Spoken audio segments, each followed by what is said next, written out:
নমস্কার, চলে এসেছি আমি আরেকটা নতুন ভিডিও নিয়ে।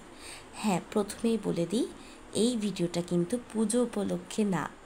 এটা কিন্তু পুজোর বেশ কিছুদিন আগে করা একটি ভিডিও, কিন্তু সময়ের অভাবে আমি ভিডিওটা পোস্ট করতে পারিনি। তো তাই আমি আজকে পোস্ট করছি ভিডিওটা। আমি এসেছিলাম আমার অ্যান্টি ড্যান্ড্রফ হেয়ার ফল আর তার সাথে আমার এই যে রাফ হেয়ার হয়ে গেছে, এই সব কিছুর একসাথে ট্রিটমেন্ট করাতে। স্বরূপাদি হচ্ছে একজন ভীষণ ভালো মেকআপ আর্টিস্ট।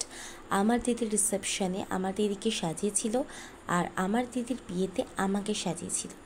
তো দিদি ভীষণ ভালোভাবে সব কিছু কাজ করে আর অনেক ধৈর্য নিয়ে করে। তো এক এক করে সব প্রসিডিওর চলছে, আমার এখন হেড ওয়াশ চলছে। তো ভীষণ ভালোভাবে আমি রেজাল্ট পেয়েছিলাম। তোমাদের ভিডিওটা কেমন লাগলো সেটা অবশ্যই জানিও। ভালো লাগলে লাইক, শেয়ার, কমেন্ট আর সাবস্ক্রাইব করে দিও। আমার পাশে থেকো আর ভালো থেকো। নমস্কার।